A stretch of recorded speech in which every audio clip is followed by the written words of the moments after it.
Mənim tanıdığım Mir Yusif hələ də özünü axtarır deyərdim. Mənə maraqlıdır, Mir Yusif nə yaşamışdı ki, Karmanı yazdı və sonra nə oldu ki, Nirvanaya qalxdı? Super suallardır. Mən Tanrını çox sevirəm Hmm. və bilirəm ki, o da məni sevir. Əslində insan olmaq da bu deyilmi? Hər duyğunu yaşaya bilmək, özünü sorğulamaq. İnsanın ən ağır döyüşləri görünməyən döyüşlərdir. Məsələ yara almağın özü deyil. Yara almaqdan sonra necə davranacağımız. Vay o günə ki, yəni mənim içimdəki ilham nə vaxtsa bitsin. Bəzən şikayət edirik, bəzən başqalarını günahlandırırıq, üsyan edirik. Hamının həyatındakı o qırılma anları ki olur. Əslində o bir həm də doğuş anıdır. Elə bir ki, kimsə gəlib mənim qulağıma pıçıldayır onu. Aha. Yəni yoldaşın indi o burada olsaydı, Oturub onu dinləyərdik. O da çox maraqlı bir insandır. Bir gün hər şey sonlananda nə ilə yadda qalmaq istəyərdiniz? Mən kiməm mən? Heç kiməm. Ölüb gedəcəm 3 günə, 5 günə. Self Talks'ın növbəti buraxılışına xoş gəldiniz.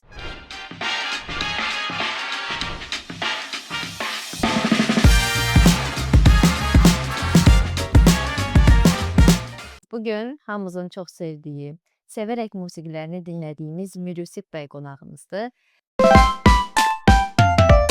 Çox istəyirəm ki, bugün onun görmədiyimiz tərəflərini görək. Ondan öz həyat hekayəsində keçdiyi yollardan bizə dəyər qatacaq bilgilər əldə edək. Miri bəy, xoş gəlmisiniz. Xoş gördük Səbinə xanım. Əziz dostlar, hörmətli dinləyicilərim, ruh əkizlərim, var olun. Sizi görməyimə çox şad oldum. Biz də şadıq. Təşəkkürlər. Miri bəy, ümumiyyətlə özünüzü necə hiss edirsiniz həqiqətən? Yüksək səviyyədə. Super. Tamam. Sizə maraqlı suallar hazırlamışam və Şübhəm yox buna.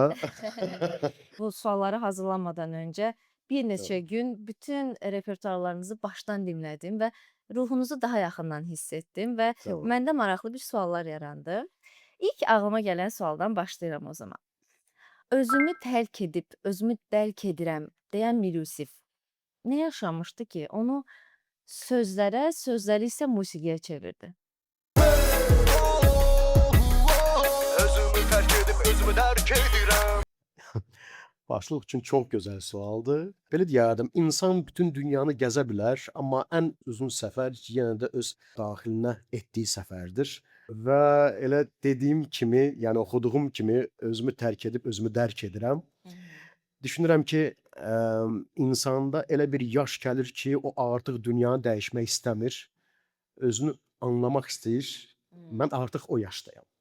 O mahnı yazanda tam başqa bir yaşdaydım. Biraz cavan idim, belə deyərdim. Gənclikdə hamımız nəyəsə çatmağa çalışırıq. Uğura mı olsun, sevgiyə mi olsun, tanımağa mı olsun. Amma zaman keçdikcə başa düşürsən ki, ən böyük məsafə mən düşünürəm ki, insanın özü ilə özü arasında məsafədir. Məhz buna görə bu mahnı yazanda çox tez-tez səslənən ifadə bu mahnının ürəyi oldu. Nəbzi oldu bir sözlə. Tam razıyam. Bəli. Əslində biraz fəlsəfi tərəfi var sanki. Hər bir mahnıda çalışıram olsun. Biraz o istiotdan, yəni fəlsəfi, yəni istiotundan vururam mən. Məncə ruh əkizləriniz bunu hiss eləyir. Təbii ki. Mən sizin musiqi keçmişinizi araşdıranda, Tamam.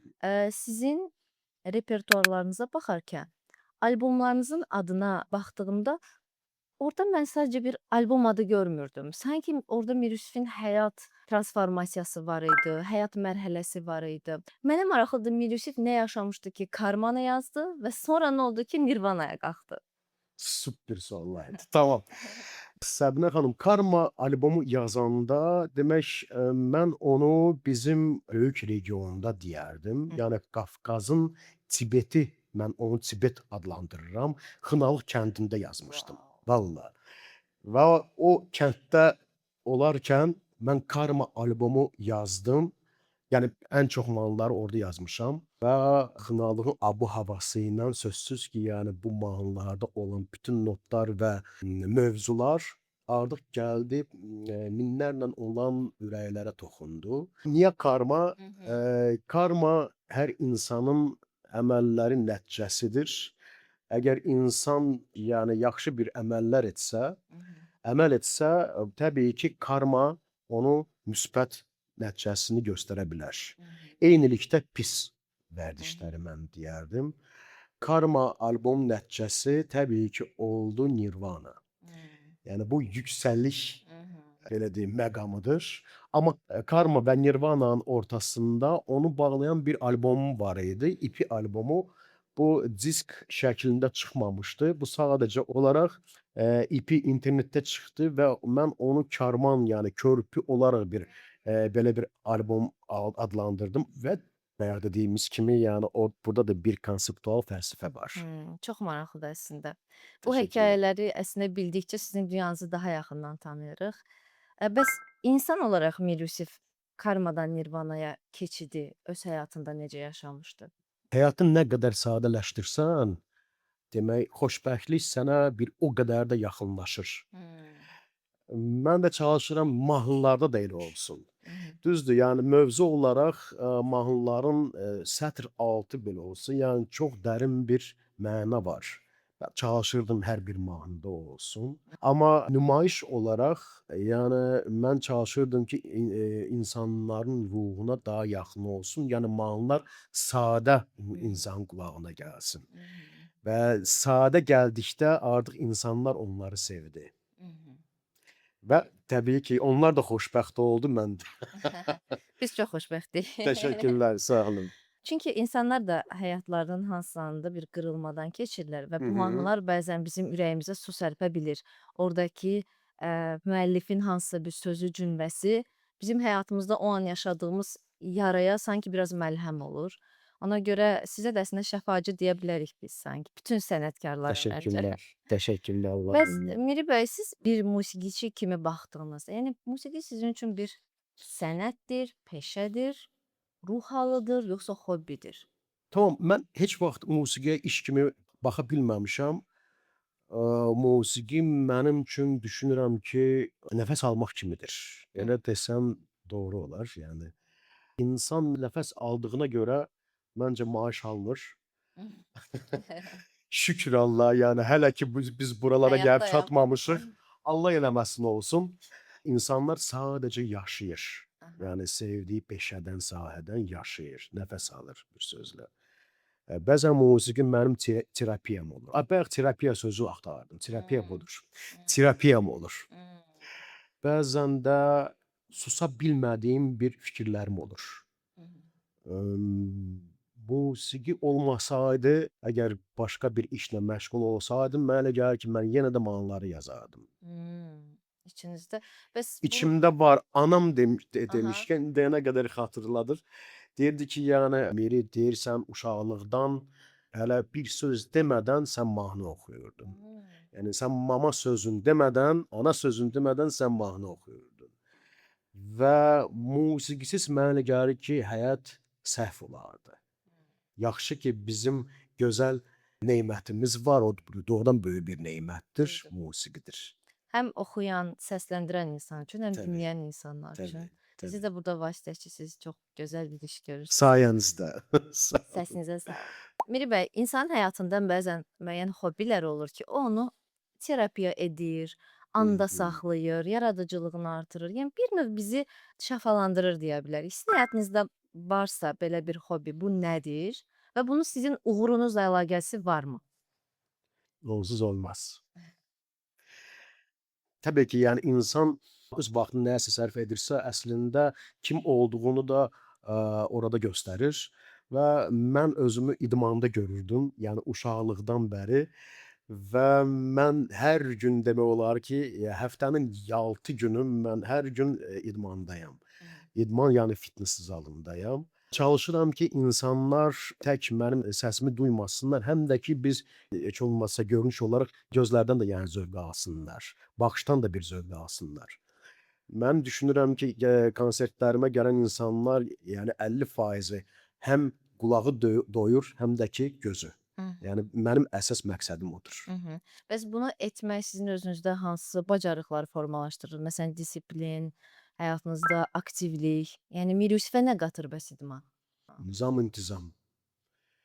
Hər gün, yəni evdə ən birinci oyanan mənəm. Saat 6-7-in yarısında oyanıram. it gəzdirirəm həyətdə. Ondan sonra başlayıram günümü başlamağa. Yəni bütün hazırlıqları görürəm. Misal üçün bu günləri planlarım nə və sair və ilahi. Və ən birinci təbii ki, kofe içib ondan sonra idmana gedirəm. Baxın, bizi gənclərdə izləyir. Əslində sizin Aha. rutininiz, həyat tərziniz insanlara maraqlıdır. Bax, dedi səhər tezdən dururam. Səhər tezdən duran insanın fərqi nədir axı? Fərqi sən gün ərzində çox şeylərə qadirsən və çox şeyləri bacara bilərsən. Ən birinci məncə səbəb budur. Vaxtı ikən mən gec dururdum və yəni hər şey unudurdum. Çünki beyin baxımından insan zəif olur, yaddaş baxımından zəif olur.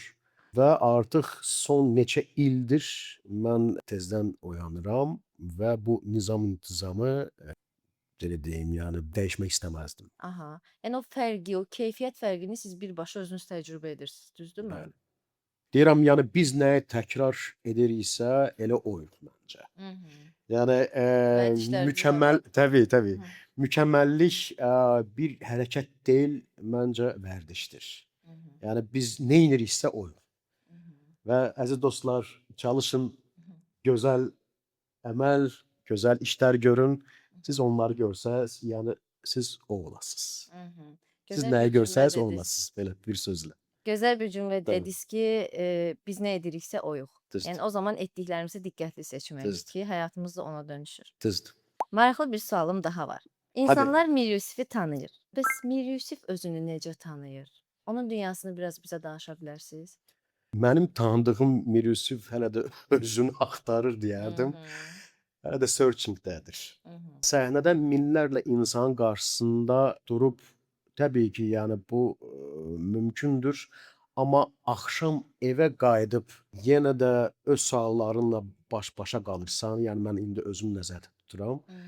Mən özümü tamamlanmamış insan etmirəm əslində. Amma çalışıram ki, hər zaman ya həm musiqidə, həm mənə maraqlanan mövzularda hər zaman oralarda suallarım çox olsun. Vay o günə ki, yəni mənim içimdəki ilham nə vaxtsa bitsin. Vay o günə istəməzdim. Yəni Mir Yusif səhnə arxasında necədirsə, o hər zaman axtarışdadır. Bir sözlə hələ də öyrənirəm, hələ də dəyişirəm. Əslində demək insanın ən gözəl tərəfi elə budur, bitməməsi. Yəni dediyim kimi vay o günə, yəni nə vaxt içimdə olan bu haykırtdım, yəni bu ilham məndə bitə. Əslində insan olmaq da bu deyilmi? Yəni hər duyğunu yaşaya bilmək, özünü sorğulamaq. Çünki insanların çoxsu düşünür ki, mən praktikada da insanlarla onların hekayələrini dinləyirəm. Onlar zənn edir ki, hər hansısa bir uğur var, ora çatacağam, ora çatandan sonra hər şeyim yaxşı olacaq. Və mən məhz bu podkastı çəkməkdə məqsədim də odur ki, o uğura çatmış insanların da gözündən dünyaya baxaq və hər şeyin bəlkə də bir uğur olmadığı, kiçik anların qiyməti, dəyəri, Düzdür. həyatdakı o dəyərlərin yerini bəlkə də Düzdür. xatırlamalıyıq. Ona görə də bu uğura çatmış biri kimi bir sualım daha yarandı o zaman. Baxın, hal-hazırda gənclər, insanlar xüsusilə sosial mediadan sonra daha çox görünür olmaq istəyirlər. Yəni hər kəs onları görsün, həyatlarını və s. Görünür olan birinə soruşuram. Bunun dezavantajları nədir və vacibdirmi hər kəs görünür olmalıdır? Sakrat deyirdi də mən biləni. Mən yalnız bir şey bilirəm ki, heç nəyi bilmirəm. İnsanlar elə bilir ki, onlar hər şeyi bilir. Şan-şöhrət nədir? Tanınmaq nədir? Və s. və ilahi. Bir dənə də bir gözəl bir deyim var, onu da səsləndirməsəm mən Allah rahat Buyurun. onlara demək maraqlandırmır şöhrət. Şan məni şöhrət yaradıbdı, yaradan məni. Bizim çox gözəl şairimiz Qəzəlxan bunu demişdi. Əsəlim. Çuldaq. Mən onları çox oxuyurdum, yəni uşaqlıqdan oxuyuram. Çox gözəl qəzəlləri var çünki bizim. Biz göylərə baxanda həmişə alışdığımız və gördüyümüz elə ulduzlar var ki, onlar sönmür. Amma görürük ki, elə ulduzlar var ki, yəni yanan kimi artıq düşür o ulduz, yəni yox olur. Var. Yəni biz şahid olmuşmu yoxsa yox? Təbii ki var. Məncə bu cür insanlar artıq çoxdur bu gün. Yəni siz əgər yəni bu konuya, bu mövzuya toxunursunuzsa mən sizə deyim. Çox təəssüf ki, yəni bu tribunanı bu insanlara veriblər. Yəni internet vasitəsilə. Çox təəssüf. Hər kəsə verilib əslində. Yəni Hər kəsə verilib. seçilməyib. Çox təəssüf, yəni bu gün artıq yəni belə bir dövr yaşayırıq biz. Amma deyim sizə, yəni siz bizim kimi insanlar olmasaydı təbii ki, yəni bu dövran deyil, yəni bu dünya çökərdi. Yaxşı ki biz varıq. Yaxşı ki siz varsınız. Təşəkkür edirəm. Yəni bir gənc, bir Azərbaycan gənci, deyək ki, tələbədir, bitirib universiteti, amma düşünür ki, yaxşı iş tapmağım üçün yaxşı səhifəm olmalıdır. Yəni CV kimi istifadə olunur hal-hazırda bizim profillərimiz və s. Ümumiyyətlə, yəni əgər sosial media olmasaydı biz nə edərdik? Hər kəsin yolu necə olardı? Yəni bunu bir görünən insandan soruşmaq istəyirəm. Bunları sadəcə olaraq yəni böyük kütlə abardılmış şəklində istifadə edirlər. Niyə? SSR vaxtında bildiyiniz kimi bizim tək iki demək, ASTV 1 və ASTV 2 televiziyamız var idi və orada hər şey senzura idi.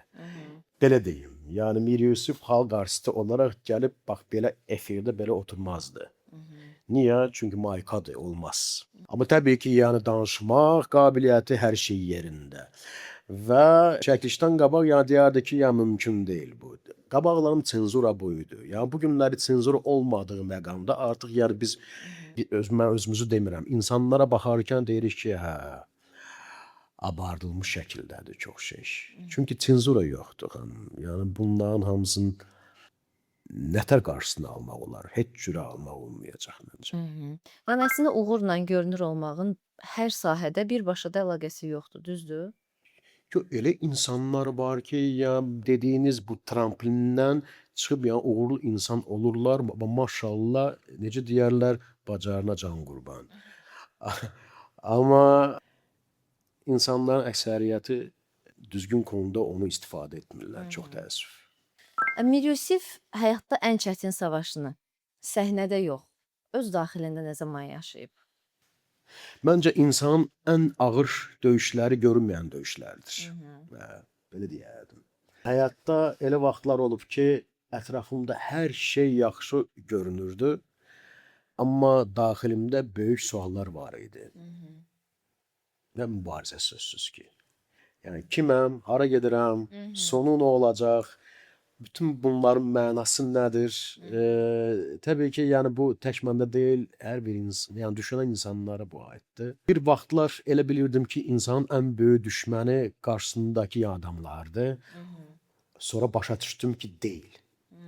Deyil, sonra insanın ən böyük rəqibi öz qorxularıdır. Çox gözəl. Qorxunu məğlub etmək məncə cəsarət deyil.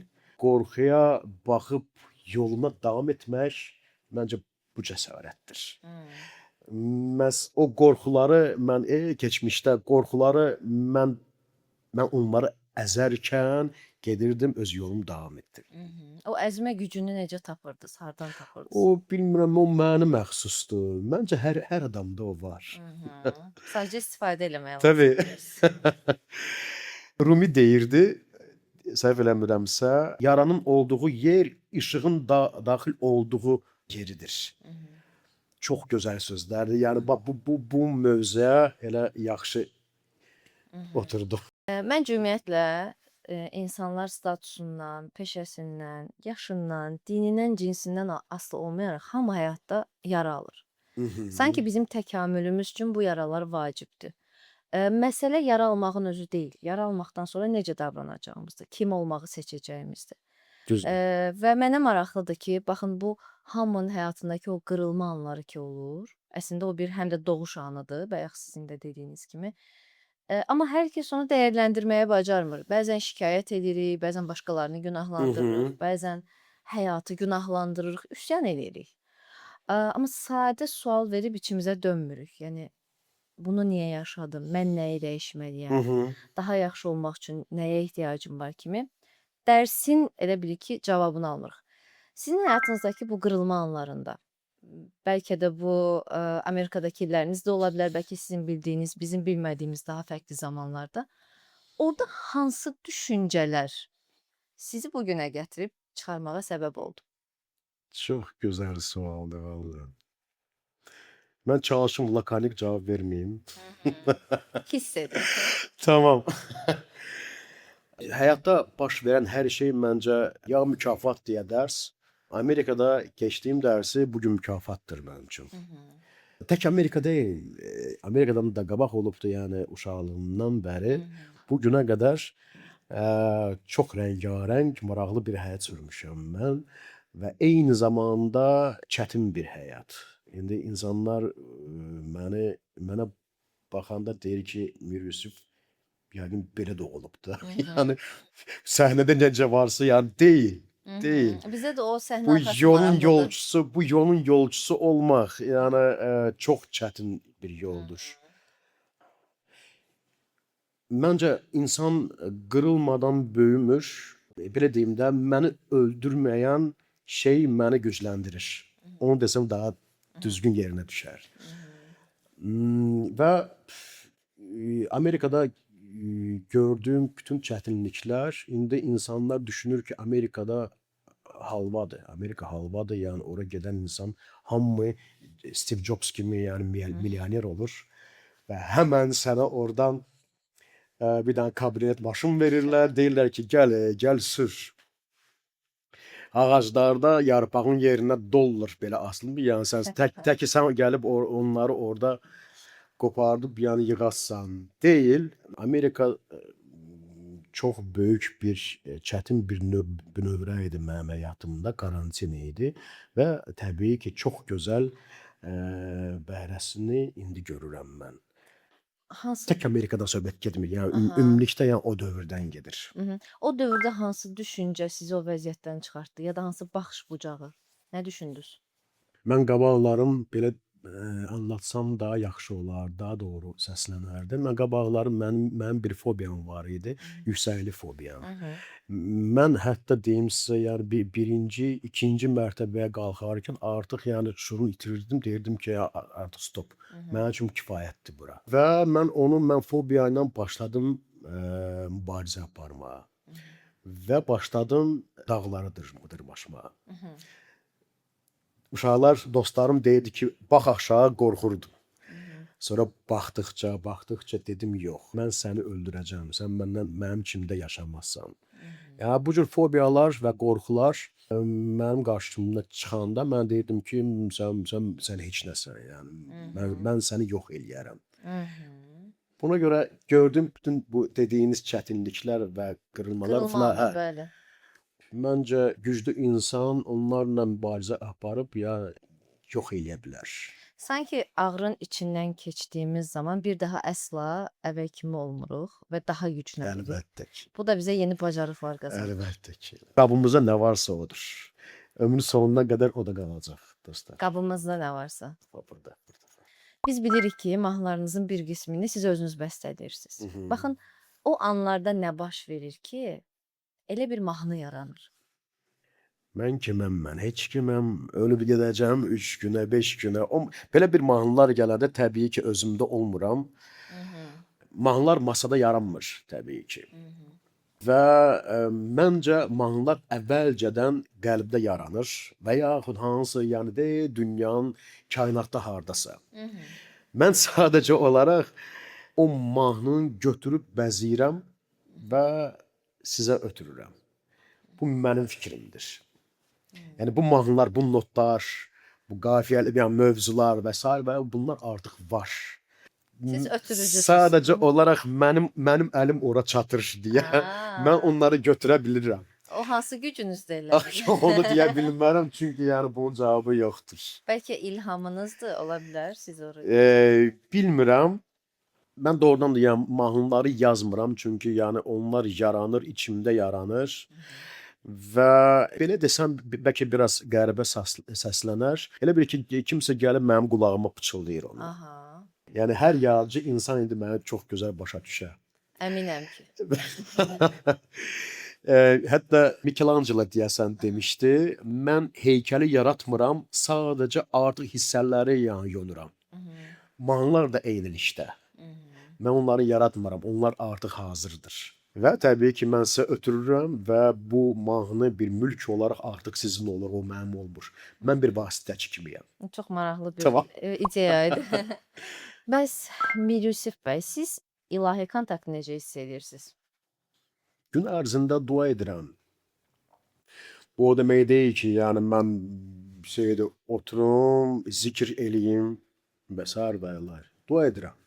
Yola çıxanda dua edirəm. Mən Tanrını çox sevirəm və bilirəm ki, o da məni sevir. Hiss edirsiniz bunu. 100%. Mən qabaqlarım Allaha inanırdım. İndi isə inanmıram. İndi tanıyıram onu. Bəli. İndi tanıyıram və bizim tanışlığımız çox gözəl keçir. Onu mən hətta görürəm, mən sizə deyim. İnsanların gülüşündə görürəm. Mən təbiətdə onu görürəm. Mən Allahı indi deyərdim. Misal üçün Palestinada kövrək körpələrin gözündə görürəm Allahı. Mən onu çox yerlərdə görürəm. Məhz buna görə mən artıq ona inanmıram. İnanmıram ki, Sadəcə inanmıram. mən bilirəm ki, artıq o var. Bu təqribən yəni neçə ildir ki, bu hala gəlmisiniz? Neçə yaşınızdan bu formalaşdı sizin? 40-dan sonra oldu mənim. Aha. Nə zaman oldu deməzdim, unutmuşam. Amma bir neçə artıq ildir mən belə bir fikirlərlə yaşayıram. Bəs insanların bilmədiyi hansı tərəfi bizə göstərmək istəyərdiniz? Yani yoldaşın indi o burada olsaydı her şeydi. Verilişin yazsın, indi on valla oturup onu dinlərdik. Dəvət edərik bir dəfə. Bir gün dəvət edin, mütləq, İnşallah. mütləq. O da çox maraqlı bir insandır. Yəni aurası çox gözəldir. Nahaq yerə o sevirəm ki. Mən müşahidə etməyi sevirəm, onu deyərdim. Dinləməyi sevirəm, düşünməyi sevirəm. İnsanlar məni daha çox səhnədə görürlər, amma mənim ən çox sevdiyim tərəfim səhnədən kənardakı tərəfimdir. O da ki, dinləməkdir. Davranmaq, dərk etməkdir. Bəlkə də insanlar məni danışan adam kimi bilir. Mən indi çox danışıram dostlar. Amma deyil. Bizə xoş Deyirəm, gəldiniz. həmişə deyirəm ki, yəni çox danışmaqdansa oxumaq lazımdır. Yəni mən indi öz ünvanıma deyirəm bunu. Halbuki mən həyatımın böyük hissəsini dinləyərək öyrənmişəm. Çünki insan danışanda bildiyini göstərir, dinləyəndə isə təbii ki, öyrənir. Mən həmişə bu sualı yanıma gələn, seans etdiyim insanlara verirəm. Mən maraqlıdır ki, əgər sizin həyatınız bir kitab olsaydı, onun adını nə qoyardınız? İnsannamə qoyardım. Düşünərək təbii ki, yəni orada bir neçə ideyalarım var mənim. Bəlkə indi pensiyaya çıxanda bəlkə bunu oturub indi bir kitab yazaram da mən. İnsannamə adını qoyardım və yaxud tənhalıq yolcusu adını qoyardım. İndi gələ düşünəm. Amma bu iki variant da ürəyimə yatan bir variantlardır. Böyük ehtimal ya insannamə qoyardım. Çox maraqlı səslənir. İnsannamə. Oxumaq istəyərdik bir gün. Yaxşı. Söz vermirəm, çalışaram. Çalışaram. İnşallah. Bəs yaxşı, mənə bu sualda çox maraqlıdır Tamam. ki, Mir Yusif bəy, siz bir gün hər şey sonlananda, hamımızın bir gün bir son anı ola bilər də həyatda. Nə ilə yadda qalmaq istəyərdiniz? Musiqinizlə, insanlığınızla, mahnılarınızla dünyaya hansı izi buraxıb getmək istəyərdiniz? Əgər siz soruşursa nə istəyərdim, onda belə cavab verim. Onsuz da mahnılarım məndən sonra qalacaq. Bu da bir izdir. Onu artıq istədim, istəmədim budur. Amma sırf mənə aid olan şeylər mən əgər indi desəm, istəyərdim ki, insanlar məni yaxşı bir adam kimi xatırlasınlar. Təbii ki, uşaqlarım gözəl bir atamız olub xatırlasınlar. Nəvələrim inşallah gözəl babamız olub xatırlasınlar. Biz bu dünyaya gəlib, təbii ki, yəni böyük bir qeybdir bu dünya. Biz bu dünyaya gəlib gözəl şeyləri bəxş etməyə, Biz dünyaya buna görə gəlmişik. Və bu nə qədər primitiv olsa da, amma çox gözəl bir fikir var ki, bu dünyanı qoruyan sevgi olar. Sevgi əgər varsa, dünya hər zaman daima olaraq gözəl olacaq. Və istərdim ki, məni sevdiyi insanlar və təbii ki, mən də onları sevirəm. Çünki mən onların sayəsində, sizin sayənizdə mən bugün Mir Yusifəm və xalq artistiyəm. Və təbii ki, bu sevgi bitməsin, heç zaman bitməsin. Bizim aramızda qalsın bu sevgi. Bu sevgi həm musiqinin nəbzidir, ritmidir və bizim aramızda olan çox gözəl bir vasitədir, çox gözəl bir auradır. Bu qədər. İstərdim ki, məni yaxşı bir adam kimi, Ah, yaxşı hər bir bir adam kimi xatırlasınlar. hər birimizin ehtiyacı olan o yaxşı insan Sağ olma olun, sağ duyğusu. olun. Çox təşəkkür edirəm. Çox təşəkkürlər əziz səmimi dostlar. fikirlərinizə Çox sağ görə. olun Səbinə xanım. Çox məmnun Çox oldum. maraqlı oldu söhbətimiz. Həmçinin. Minnətdaram gəldiyiniz üçün. Həmçinin. Ayağınız Sağ var olun. olsun. Sağ olun.